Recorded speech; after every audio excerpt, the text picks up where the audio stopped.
John Dewey was born in 1859 in Burlington, Vermont. He excelled at a young age in his schooling, and by the time he was 15, was already attending the University of Vermont, where he studied philosophy. 4 years later, Dewey graduated from the university, being second in his class.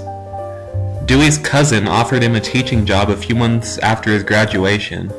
Dewey accepted and taught at a seminary in Oil City, Pennsylvania for 2 years until his cousin resigned as principal of the school, causing Dewey to lose his position. Dewey returned to Vermont and began teaching at a private school. It was hard for him to stay focused, however, as he enjoyed the study of philosophy so much, and read about it or discussed it with nearly all of his free time. His fascination with the topic grew to such an extent that he decided to take a break from teaching to study philosophy and psychology at Johns Hopkins. John Dewey received his doctorate degree from Johns Hopkins in 1884 and was quickly hired on as an assistant professor at the University of Michigan, where he met his wife Harriet Ellis Chipman, who he married in 1886. Over the course of their marriage, they had 6 kids and adopted 1. Through the next 30 years, Dewey was a professor of philosophy at 3 different universities: the University of Minnesota for 1 year, the University of Michigan for 5, and Columbia University. During his time of teaching, Dewey had also worked at the University of Chicago, where he was eventually made head of the philosophy department. He was also director of its School of Education for 2 years. During his years of teaching, Dewey had also founded several experimental schools. In 1930, Dewey decided he was done with teaching and retired with the title Professor Emeritus.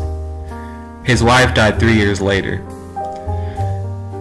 Dewey's philosophical ideals were majorly influenced by his reading of the philosopher and psychologist William James. Dewey identified his philosophy as experimentalism or instrumentalism, which is centered around human experience. He rejected the ideas of transcendentalism he had been exposed to in his college years, and embraced the idea that ideas are tools used for experimenting with, and hopefully eventually improving the human experience and way of life. Dewey believed that the importance of education is to be able to make it useful in the real world to benefit humans and society. Dewey believed that ideas and thoughts are the ways in which man makes understanding of and connections with the world around him. John Dewey believed in the phrase, "learning through doing." He was a huge factor in progressive educational reform. Dewey thought education should be focused on how to fix the present, though he didn't totally dismiss the past. Dewey stated, "Education is not preparation for life, education is life itself." The experimental schools that Dewey founded during his years of teaching were mainly to test his philosophies and to see if they worked. He founded the New School for Social Research, which was very progressive, and focused on the free trade of ideas in the arts and social sciences. He loved student interaction with the present, and therefore had a fascination with the Russian educational system, which he never hesitated to share with his American colleagues.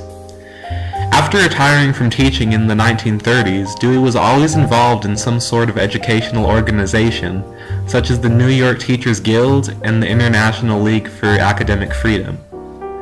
Dewey's first writings had been published in his college years, but over the course of his life, he had nearly 1,000 works published. His writings ranged from essays to articles to books. He wrote on a large variety of topics involving philosophy, religion, culture, educational theory, and politics. His extensive writing on these subjects earned him the respect of his peers, and he was widely known and a highly regarded intellectual. He wrote until he died. Dewey was not a fan of large industry, thinking that it gave wealth to only a select few, which did not benefit society as a whole. Dewey believed in equality among people and was actually one of those who pushed for the new political party, called the People Party, for the 1948 presidential elections.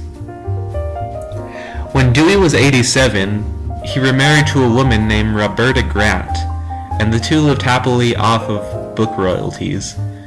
But at the age of 92, in 1952, Dewey died of tuberculosis. He and his wife are the only people buried at the University of Vermont.